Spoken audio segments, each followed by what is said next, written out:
Oh, yeah. What's happening, everybody? It's straight up Tennessee, man, on this Sunday after a Vols victory. What did we like? There's a lot I liked, but somebody need to go ahead and check on Spencer Rattler's health because there's just something wrong mentally with this cat. We'll dive into his comments a little bit later, but it's your boy Ruck in the building. And if you watch this show for any length of time, you know that boy Turner can't get on at the correct time ever. Somebody just get on him. Get on him in the comments right now. You already know what it is, man. It is the next day. Tennessee versus South Carolina. We diving into all things the game, man. Fill the comments up. Fill the chat up. We can't wait to get this thing started today on a Sunday. It's straight up Tennessee, baby. Welcome to the next day, South Carolina edition.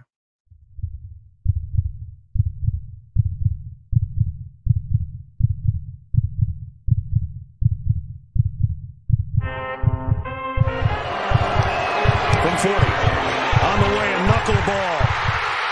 He got it!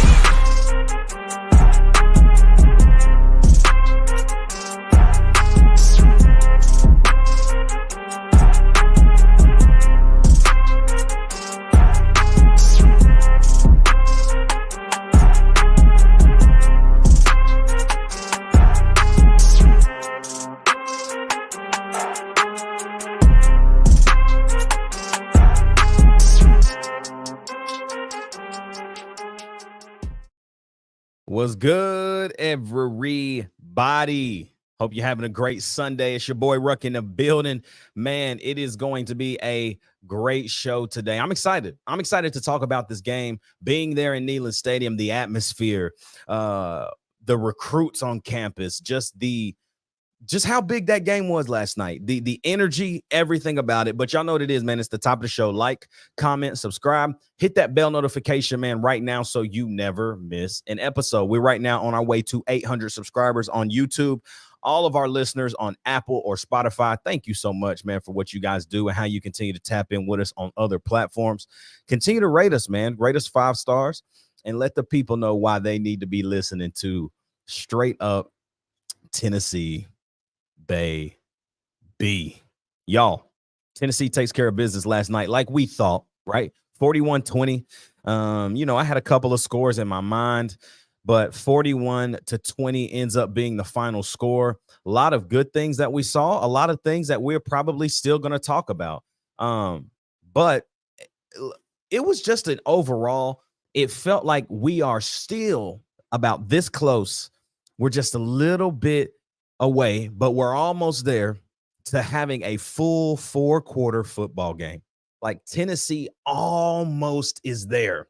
What are a couple of things that we've learned about this team? We're going to talk about that. We got like 5 things that we've learned over the course of these 5 games.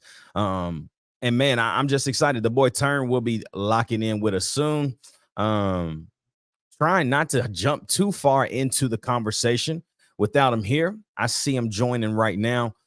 So he'll actually be on here in just a few seconds. But man, overall, everybody's thoughts, man. I see a lot of people watching right now. Go ahead and drop in, man. Like, what did y'all see? What did you see that you like? Yeah, we're gonna talk about that already. I seen it. We're gonna talk about it, and it's gonna be hard to talk about it. But I guess since it was brought up, Tina says, man, I hope Bru's injury is better than it looked. It was not better than it looked, and it's not going to be better than it looked. That is almost on the verge of like career ending type injury.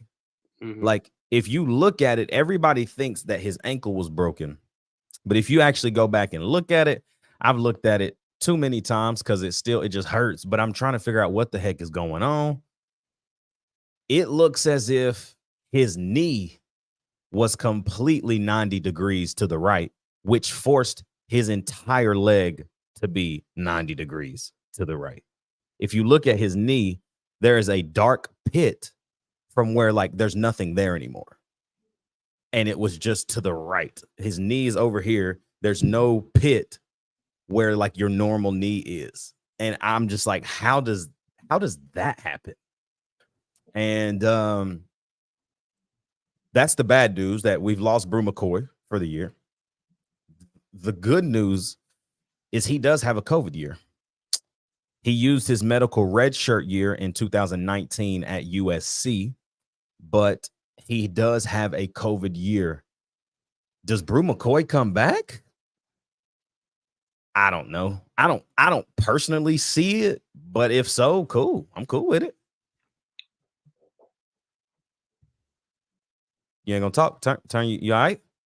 Yeah, I'm good. He's late, and then he ain't talking. I got on. We got on. It's all serious. Talking about Bru. Nah, man. Hey, we gotta talk about it. He hurt. It's bad. It hurts. Hurts my soul. It's real bad too. I mean, I don't know. I mean, I don't know. I could kind of see him using the medical red shirt just because, not medical red shirt, COVID year.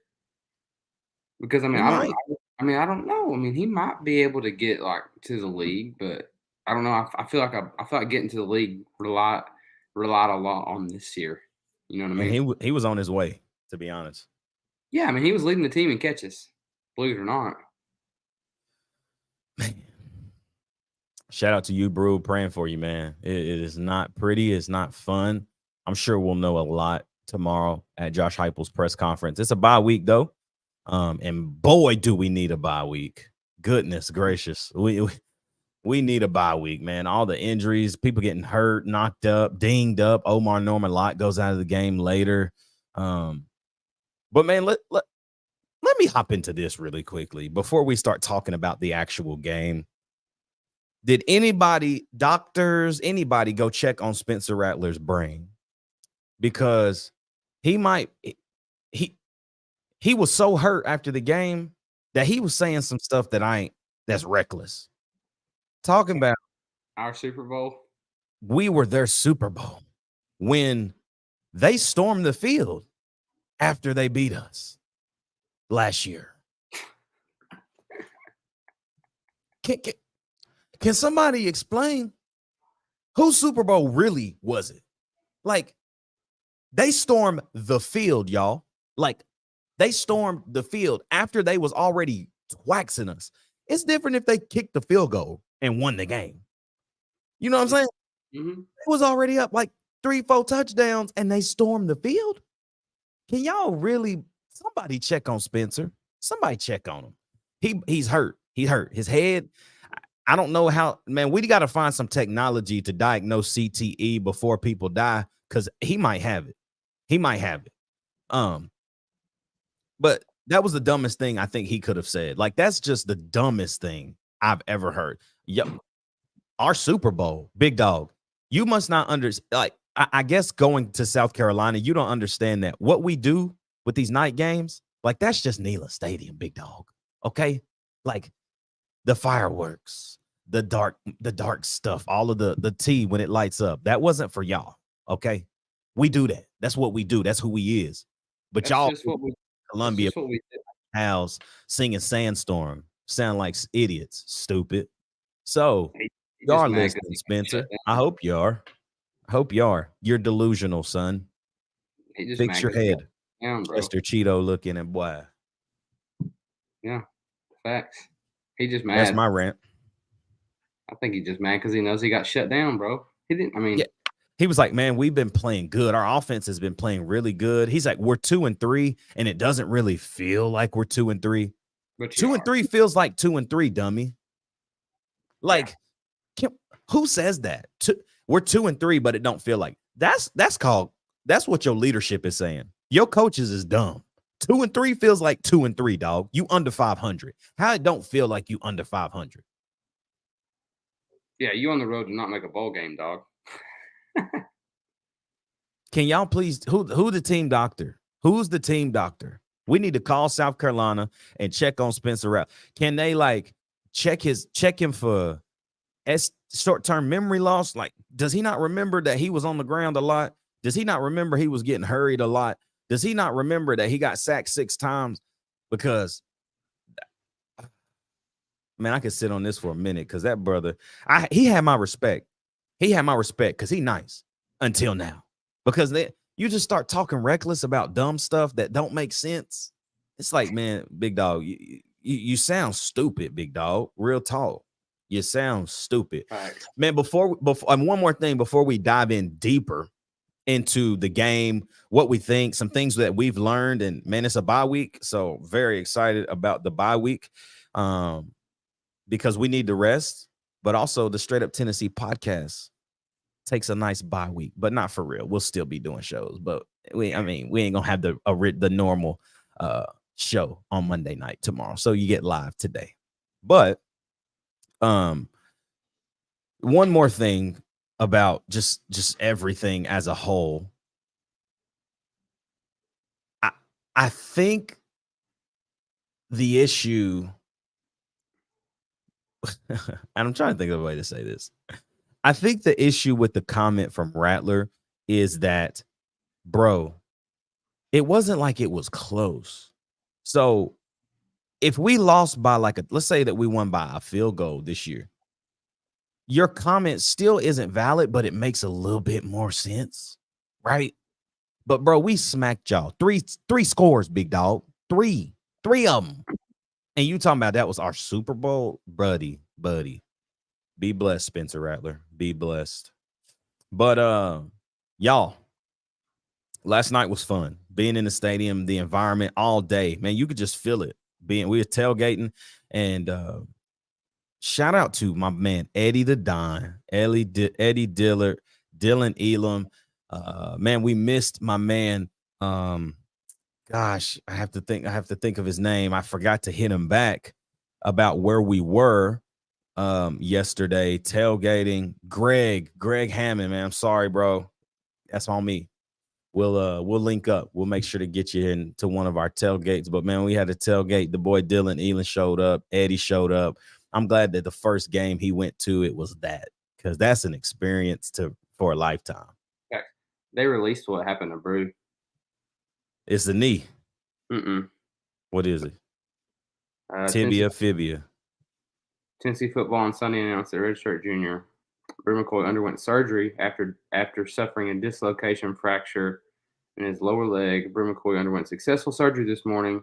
So this morning, the Vols announced on social media after suffering a fracture dislocation of his right ankle.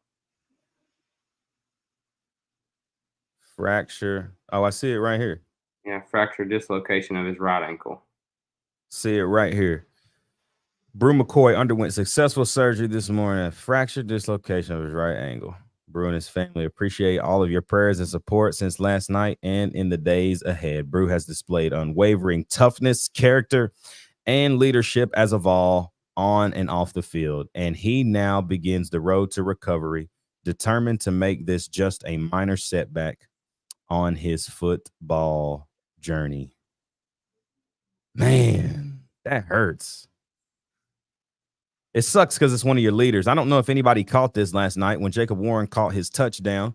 He looks to the camera and goes 1-5. Wow. I was like, that's kind of hard. I think everybody need to be doing that, bro. That was lit. But let's talk about the game, man. Let's talk about let's just talk about last night as a whole. From the jump. Hey, that's true. Let's talk about the game, and then we're gonna jump into the comments, man. We got some folks in here watching. So let's talk ball, bro. Top of the game, South Carolina wants the football. Like, I'm thinking in my head, I don't think they understand. Like you know what I'm saying? Like in that moment when they say South Carolina wins the toss, they elect to receive. I'm in my head like, I think that they really think they gonna be like just keep striking. You know, like I really felt like they were so confident enough that they was gonna strike, but they didn't understand. And that first drive, defense, Spencer Rattler made a great play on second down. We had a sack. We had 3 people touch him, didn't get the sack. He makes a nice run. He feeling juicy. Anyways, we get off the field. First drive, Jay Wright touchdown, right? From that moment on, what did we say? If we can get a stop and score, I was already like, I could go home now. I know we winning. Like, even though South Carolina made a nice little, they went up 10-7. They had a field goal, scored them a little touchdown. I didn't care. Like that, none of that. I was like, bro, that's none of that matters because what we needed and what we had from early in the game, from the Jalen Wright touchdown, Joe Milton on the second possession throws that interception across the middle. Interesting play, bad decision, but they tricked him. They was playing like a regular cover one. They rolled 3 though. So they ended up going from 1 to 3 because they rolled the safety back down. And he didn't see the second safety because he thought it was cover 1 at the line, if you watch it. And boom, pick. Bad decision, bad throw. It happens.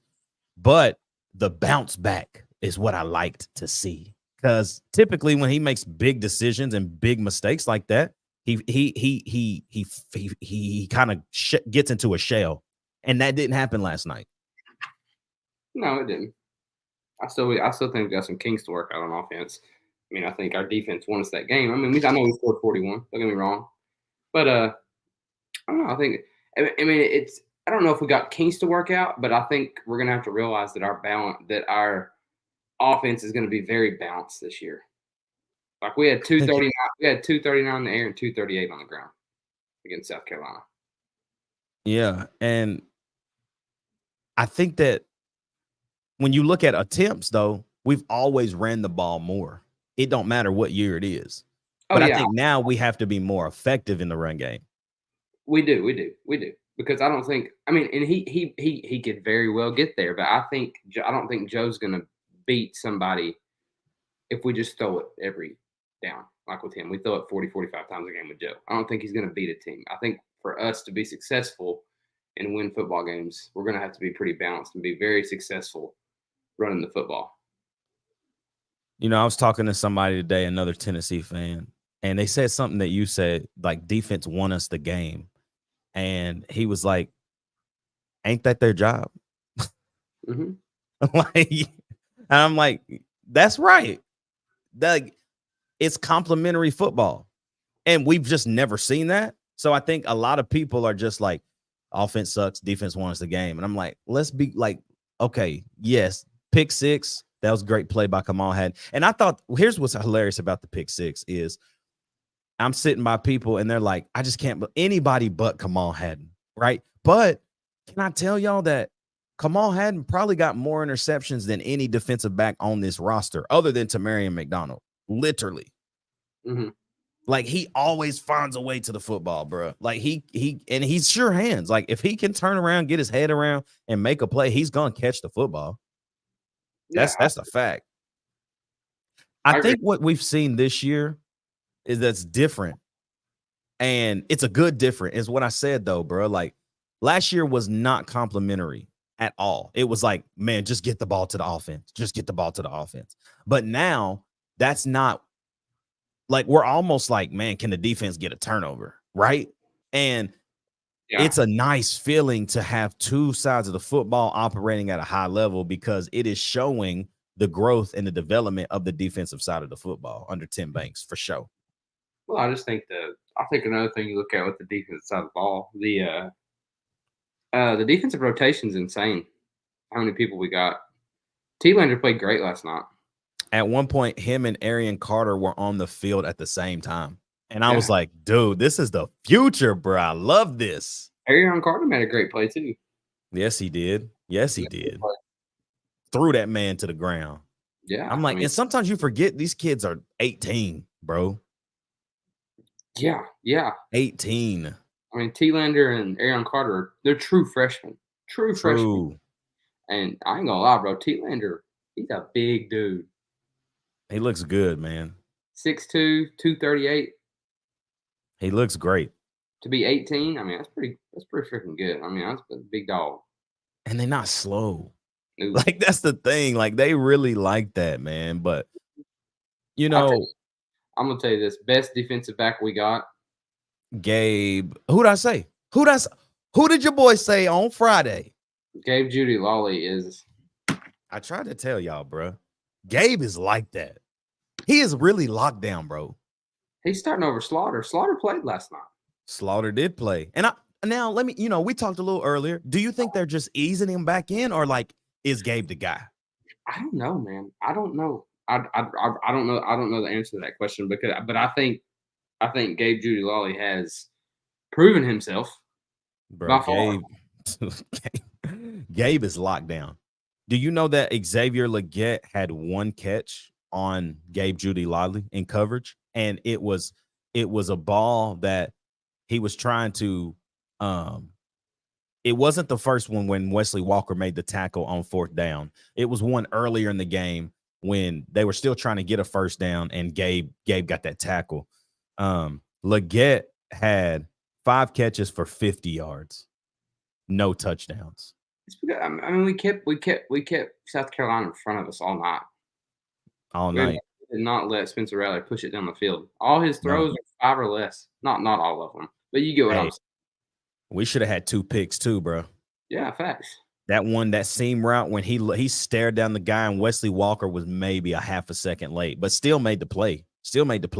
Man, I could have swore. Look, you might have thought this too. From our angle where we sit on Yeah. that 4th down, I swore that was a pick.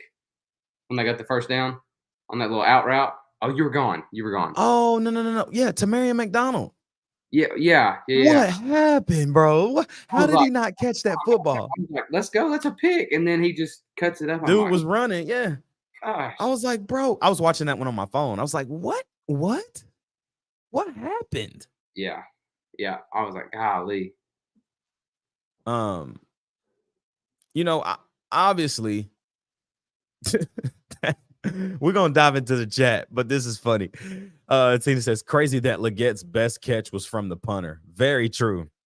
And that's Beamer ball. We had to know that Shane Beamer was gonna do. Like, here's what I'm gonna tell y'all. Here's what I know for a fact. When teams go for it on 4th down, and when teams have to run 2, 3, 4 trick plays to beat you, they know they're not gonna beat you. And that's Shane Beamer. They tried to run one. Was it first drive or second drive? When they tried to do that little reverse, he did like a pass. Reverse. It was Legette. He was going to pass it, but nobody was open. Yeah, it was Legette. Yeah, it's like when they do that, they not gonna beat you. You know what I'm saying? They got to play cat and mouse. We just playing football. You know what I'm saying?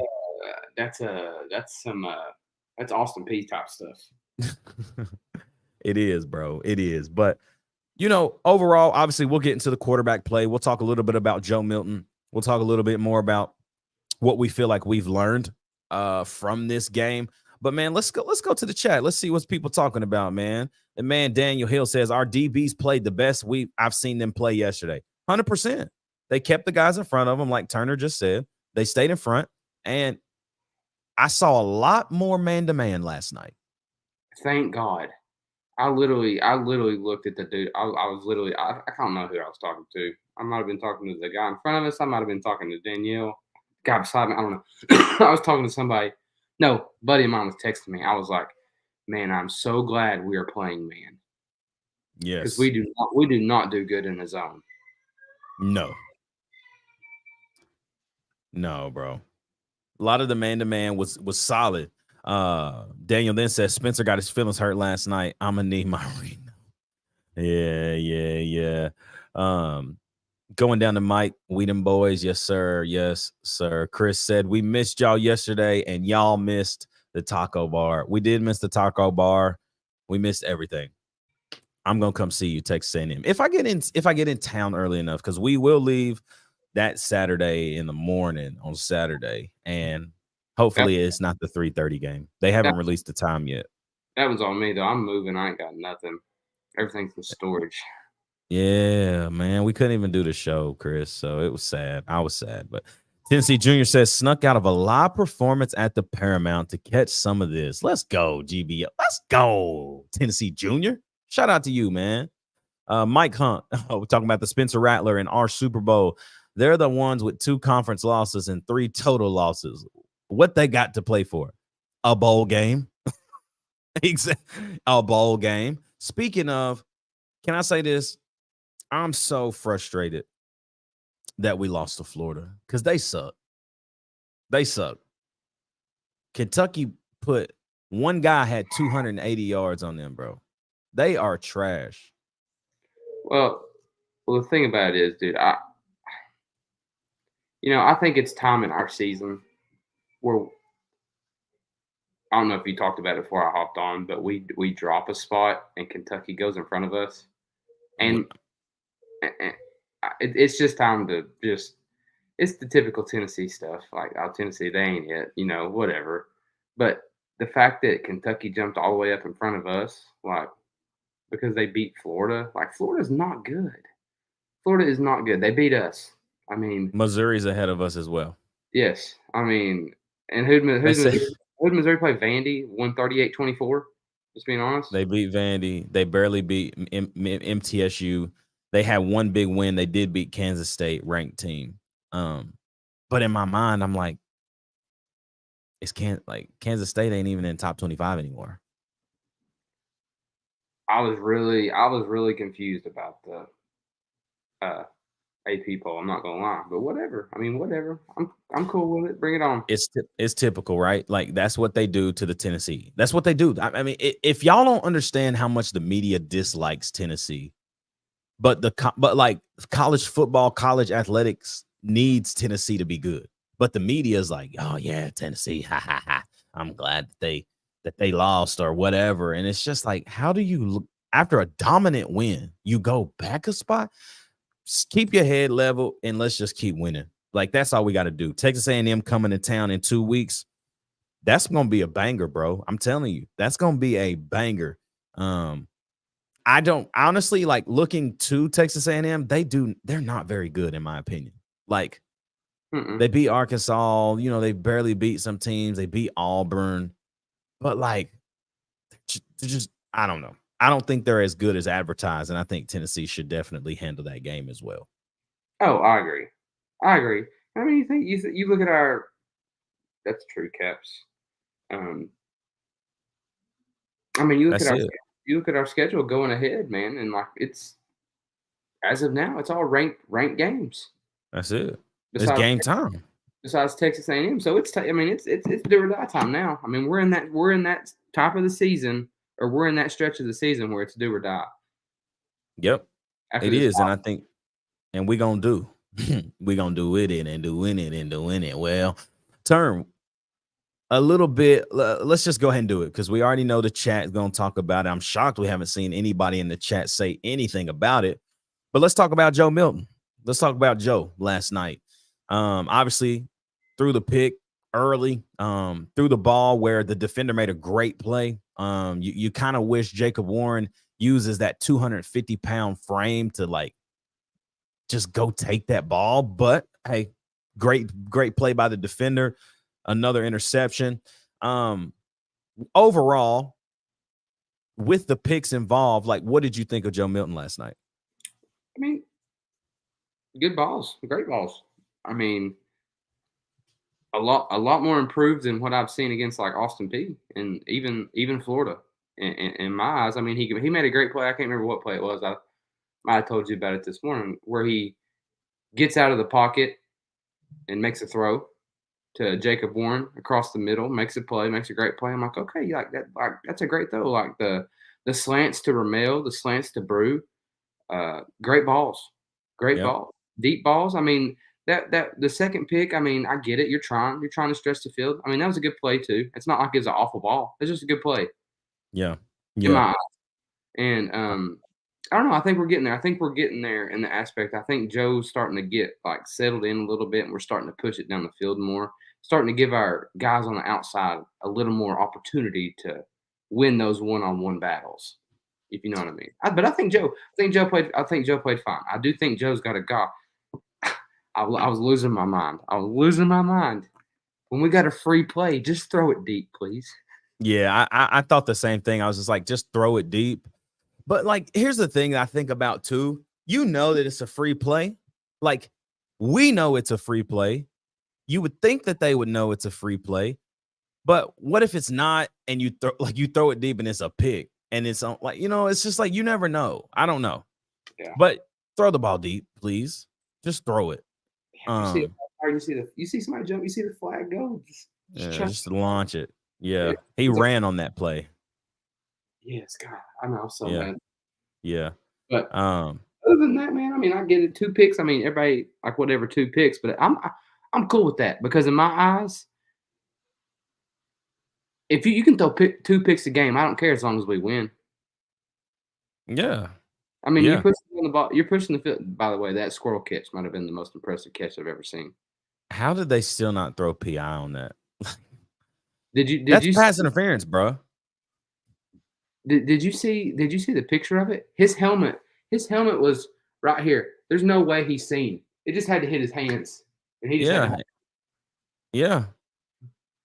Yeah. Something that I thought was wild. I text you pregame and the receivers come out and Dante Thornton doesn't come out. And come to find out, he's still dealing with that same hamstring injury. Mhm. Dog, we like now more than ever.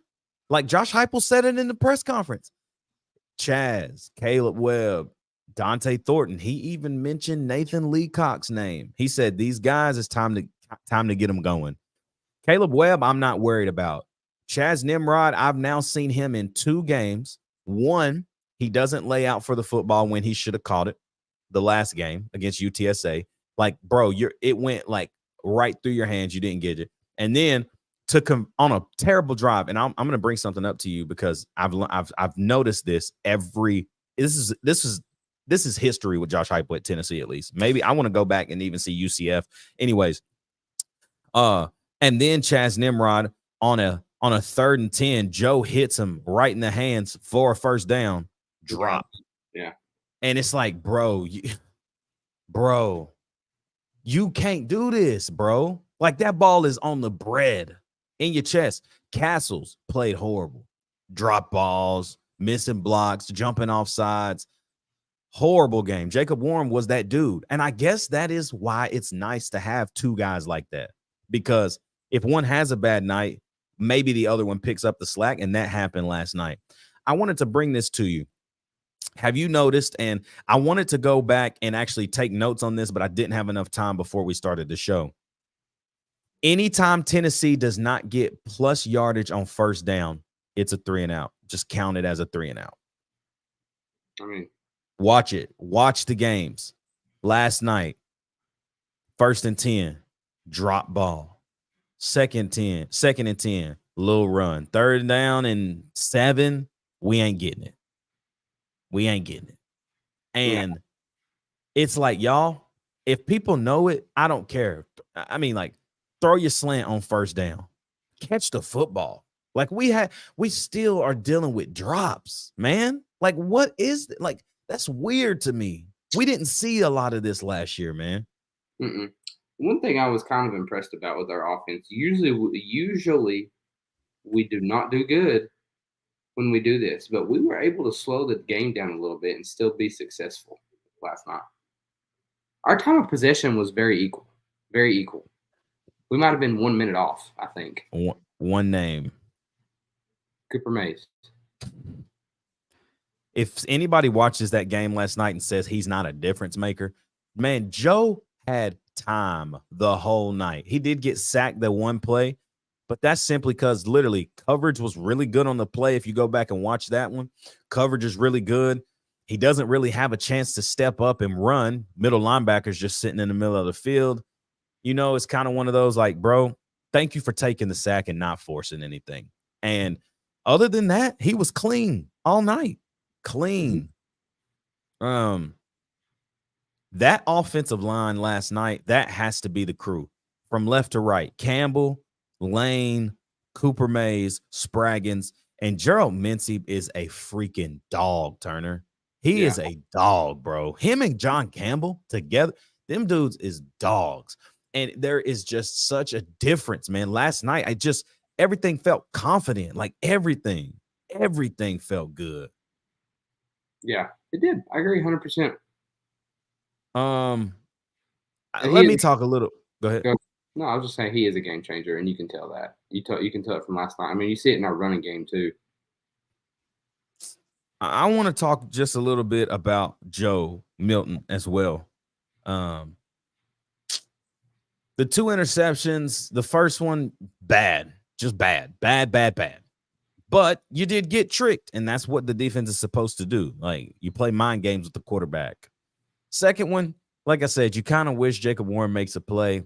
But all in all, the way he operated, 21 of 32, 239, one score.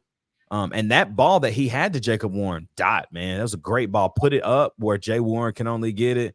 But you start to wonder, did you not see him run as much because he's still a little like, my knees ain't there. That's crazy, Tennessee Jr. I didn't even see you say that. But Tennessee Jr. says his knee is definitely affecting him, bro. And do you see that? Because last night he had a couple of reads, bruh, where they crashed hard, bruh, and he could have pulled, but again. So that's another question for you. Do you think these are designed? You think these runs are? My wife asks me this all the time during the game. Do you think it's a design give, or you think it's a zone read? I think that 9.7 times out of 10, it's a give. And I don't think there's an option, really. Yeah. I don't either, because if there is, it's a terrible read. Right. And I just couldn't imagine that. Like 9.7 times out of 10, like the other 0.3%, right? Yeah, and I think that he'll pull it, but yeah. Yeah, and about his knee is definitely hurting. Tennessee Jr. said what you just said. I do see that, and I think you've seen it on the play where he did scramble and he got about 5 yards. Mm-hmm. He was kind of like, let me get out of bounds. Yeah, because he didn't want to run anyway. He didn't know. He wanted to sit back and try to find somebody, but he's like, I guess I can go get 5. Like, you know what I mean? I'll get 5 better than nothing. Yeah. Bro, I want to talk about a couple of things that I learned last night, and I think you would agree with all of these, maybe more. The first thing that I learned about this team is that the defense is as advertised. Like it's better than we've been. You know, the Florida game, sometimes, man, you have a bad game, you know, and sometimes you got to be happy that it happened early, you know. And I think here in a couple of games, we will all look back and say, man, I'm glad we played the way we played, because they never want to feel that way again, you know? Yeah. But going further than even that, I learned that the defense is as good as expected, bro. Like it's good, man. The defensive line specifically is numbers wise turn. I would love to know this before we come back on the midweek chat this week. We got to be in the top of the SEC, if not top of the NCAA, in tackles for loss and quarterback hurries and sacks, probably. No, I get that. I'm definitely got to look that up. We got to figure what that is, because they're getting there. James Pierce, you know what? James Pierce is not going to be here for much longer. I'm going to just tell you that. He's going to the league after his junior year if he keeps doing what he's doing, man. He's a monster, dude. Yes. Pierce is like that. He is. I agree. Tyler Barron was kind of quiet last night. He was. I felt like he wasn't even out there, but I mean, he was leading the pack though. Big O got him a sack as well, so that was cool. Big O laid dude out that one play. Boy. And Omar Norman Lott. Omar smacked the running back that one. I'm like, bro, Omar is Omar got that Cali strength. You know, like California people so high all the time and they punch people and they don't know how like hard they punching. That's Omar. But when he hit people. The second thing that I learned from last night's game is that the running backs are special. Oh, don't nobody else in the country can say that they got these three like. And I know, like you said on Friday, you was like, it's Bari, man. Jalen Wright is gonna have over 100 every game. Yes, he is just a game changer, bro. Like, and Dylan Sampson is literally AK. He's literally Alvin Kamara. Like, he's not gonna like take one right up the middle and maybe burst it for 80. Like he might, but it's the little, it's the shovel pass. It's the speed option. It's the like in the red zone, he can get into those little bitty gaps and little holes that are open and make something out of nothing, right? I did get frustrated at Joe at one play. He tried to do that little shovel pass. I was like, oh my gosh, Joe, it wasn't there, and like he like stuttered. Then he tried to do it anyway, and like it went straight in the ground. You know, Oh yeah, and it was an incomplete pass. Yeah, it's an incomplete pass. Yeah. I think in that situation though, I don't know, and I was trying to think about myself. I was like, what would I have done? I don't know. Like, I wouldn't have like took the sack, right? Mm-hmm. But it did look like he was like, bro, I don't know what to do. I'm just gonna throw it forward and just hope that it's an incomplete pass. Yeah, facts. It's like, okay, bro, we'll see what that's like. The third thing I learned about this is, the third thing I learned about this team is that they feed on momentum. There were multiple games, and I think this is any team, but I think last year we didn't need it as much because we just knew we could give the offense the football and they was going to go score, right? Like, I don't feel like we have that same luxury this year in as far as knowing like the pass game is still not what we've seen last year. And that's I guess the beauty of even my comment saying that, like the pass game isn't what we've seen as last year, is because the pass game wasn't really that great the year before. So like we've only got 2 years, 2 bodies of work to truly talk about the pass game, you know, like and so yeah, like Dylan, you said it right here. What's up, bro? Just got in. I think it's time to accept we're a run heavy team and we pass when we have to. I think that is true, but I also think that we've always been a run heavy team. It's just now we're much better at it. Right? Yeah. Like it's still split down the middle. Joe threw the ball 32 times. Joe threw the ball 32 times. How many rushes did we have last night? Let's look at it. Joe threw the football 32 times, completed 21 of his passes. We rushed the football in total yesterday 40 times. That's balanced. 238, like you said earlier, 238 on the ground, 239 in the air. Balance. 6 yards a carry from everybody there. Joe had 7.5 yards. 7.5 yards each attempt. I will say, man, I could not figure it out. And maybe this was just me, but I could not figure out why we would not give Ramel a shot on a deep ball. Because man, I swear they were man on him out there by himself all night. Yeah, I was sitting there trying to figure out why we wouldn't try just a 1-on-1, just to try to get down, press it down the field. When I start to think like that, I start to then say like, why?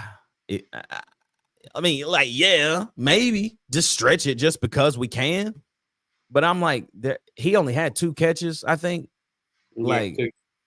And they were playing man on everybody. And so it was like, there were multiple times we could have just said run a 9. But I guess it just, I don't know. I guess the way I have to think about it is I ain't in the locker room. I ain't in the game plan. I don't know why they do that. But because me, I'm throwing anytime I'm this is going to sound funny. Anytime I'm playing Madden and I see the corner step up and play man on my receivers, I check out of whatever play I'm in and I'm running a fly every time. Right. But I got to remind myself that this is real life. This is not Madden, you know? So, checking in on the chat. Dylan says losing Bru hurts the passing game even more. It does. It hurts the short game for sure. Then Chris says Bru dictates coverage. That's true because he can catch the ball for 3 yards and make a crazy play and turn it into something, which is what he did last night on his injury. Mm-hmm. He caught the ball 4 yards down the field and took it and made a great play.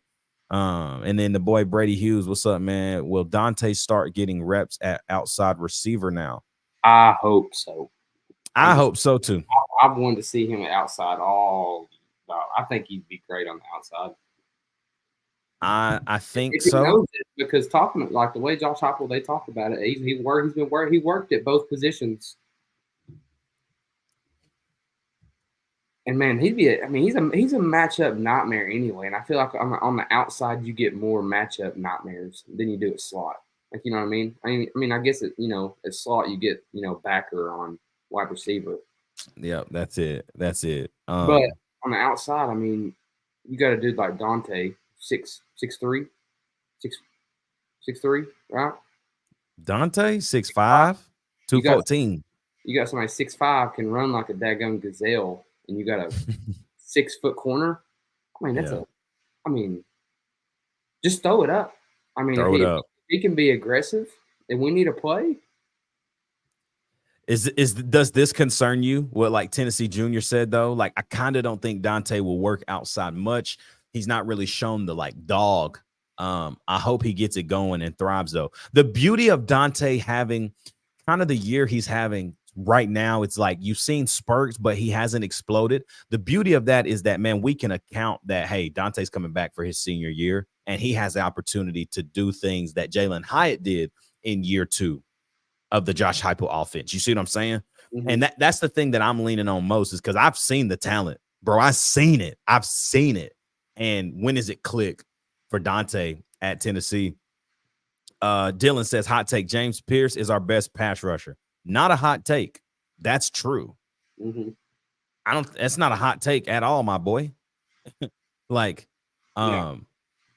He is. As far as pass rushers, we got 2 pass rushers that are legit, James and Aaron Beasley. Yep. Like those 2 dudes are like, they're like that. You know what I'm saying? And so,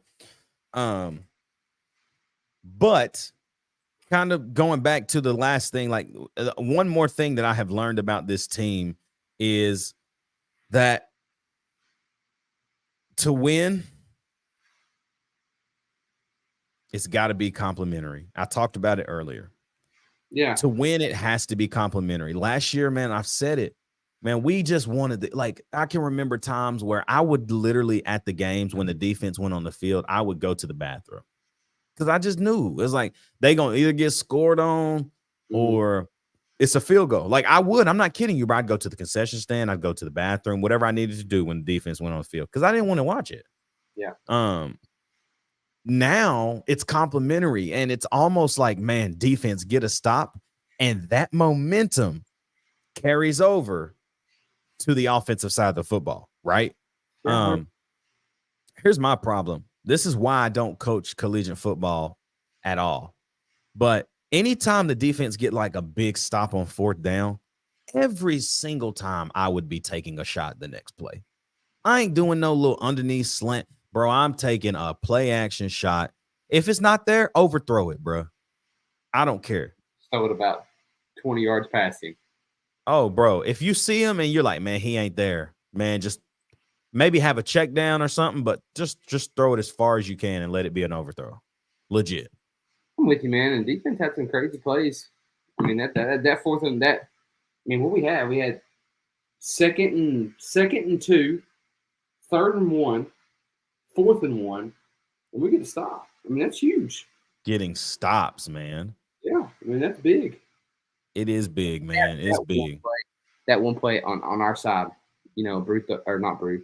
Joe throws the pick. Okay, they get the ball. Yeah. First play. I don't know if you've seen this. I said it to myself. I was like, man, talk about high risk, high reward. South Carolina comes out. They're on like the 3-yard line or whatever. It's the second play. It's the second play. So first play we almost get a sack and get a safety. So they got the ball in like the 1 or 2. You're talking about in the back end. Yeah. Okay, I'm with you now. I was like, I'm thinking about the drive where Spencer Rattler scored on the touchdown when he ran it. No, I'm not talking about that. You're talking about when he almost steps out of bounds. Yeah. So play 2. Play 2, play 1, we get a sack, and he got the ball in like the 1 or 2. Play 2. They have 2 guys on the outside. We got Wesley Walker lined up on this inside guy. Safety over the top. Wesley Walker might be the best blitzer I've ever seen in my life. Yeah, he is. He's lined up on this inside slot. Times it up perfectly. This inside receiver is not covered at all. But he gets there, and I'm like, man, talk about high risk, high reward. Yeah, bro. He got there. He got home. Because you just got to dump it off at that point. It's true. Bro, I don't Very know, true. but from my angle, I was losing my mind because I could have swore he stepped out of bounds. Yeah, I think in real time it definitely looked like it, but when you watch the play, he didn't. That's what I told everybody around me. Like as soon as I told Danielle that, like everybody's like, oh, he stepped out of bounds, and I was like, oh yeah, he stepped out of bounds. Like that's a safety. And then they showed on Jumbotron. I'm like, nah. It was close, but he got rid of it. It was close, bro. Man, turn final thoughts, man. Like heading into the bye week, heading into Texas A&M in 2 weeks, like heading into this week specifically, final thoughts on this South Carolina game. What'd you think?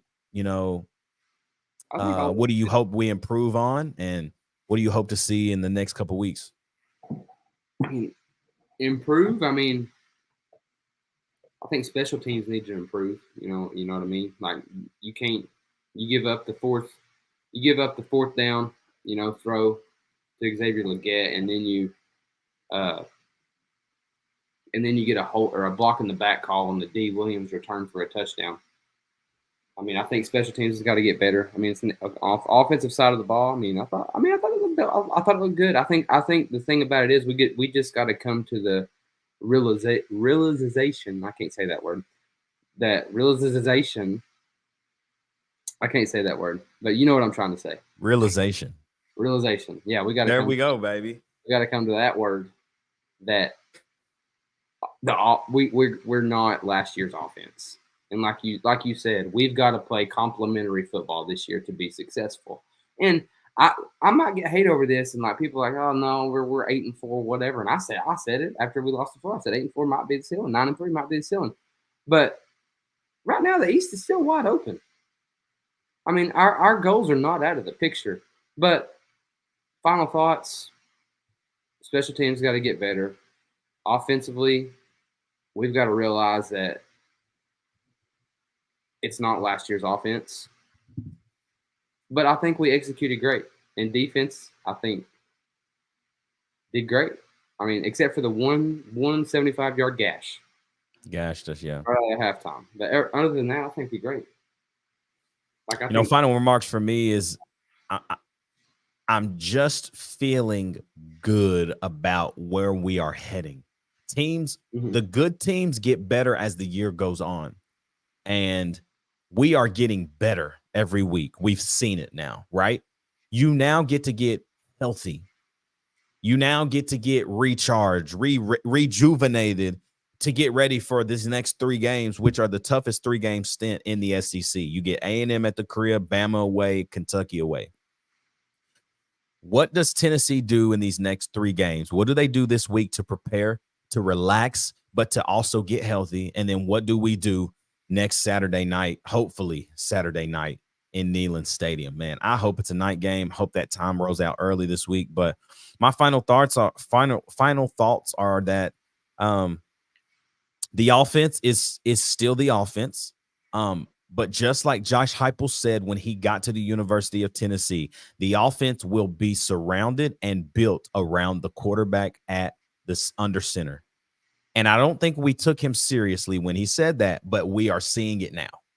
This is the Josh Heupel tempo offense in air quotes, pro style. That's the way I feel. It's like Josh Heupel's tempo offense, but it's pro style because Joe Milton is a little bit less mobile than Hendon Hooker was. Joe can get out there and run, but he's no Hendon Hooker. He's not elusive enough to make the decision quick enough to get there. And that's okay, because guess what? It's still effective. It's still working. And so credit to Josh Heupel and what he's doing with this team under a new quarterback. Who would have thought, man, we'd be 4-1 heading to the bye week? I mean, everybody hoped that we were 5-0, and I'm just glad that we're not 3-2, and we're 4-1 with a chance to be 6-1, with a chance to be 5-1 going to Tuscaloosa to play an Alabama team who is also getting better. The last thing is I think that we have to win the 2 out of the next 3. Dylan just said it right here. We got to win. We got to beat 2 of these next 3, Alabama, A&M, and Kentucky. Heck, beat all 3. Obviously, you want to win all 3. But as far as what we have to do, we have to win 2 of these. You can't go 1 and 2 in these next 3 games. So, hoping that the Vols get it done. I'm excited for what's to come. The defense is elite, and it's very it feels good to say that. But yeah, that's where I'm at. And it's a bye week, y'all. So there is no Who Is show this week. We will not be live tomorrow night. We will be back with a video on Wednesday of this week. All updates and things that come, as the week goes on. We'll have all those updates on the midweek chat. And then we might get on and do a little morning vibe. We ain't done a morning vibe in a while. We might do one in the morning on Friday. Just kind of chopping it up on the bye week, man, because there are some good football games. Texas A&M plays Alabama this Saturday. I'm going to be watching that game 100%. But then, man, we get back into the full schedule next week, starting with the Who Is Texas A&M show live on Monday. Y'all, thank you so much for tapping in with us. We love you guys so much. Dylan, it was good to see you yesterday, bro. Come on back, man. Come back to Knoxville. I don't know when. I know it's a long drive, but come on back. Eddie, my guy Eddie, shout out to you too, bro. Thanks for coming and tapping in with us. We'll be back on Wednesday, y'all. Tennessee takes care of business, beat South Carolina 41-20 under the lights at Neyland Stadium. We love you guys. We appreciate the love and the support. Like, comment, subscribe, bell notification, Apple and Spotify, 5 stars. We'll see y'all on Wednesday. For my dog turn, it's your boy Ruck in the building, and it's straight up Tennessee, baby. Go Vols.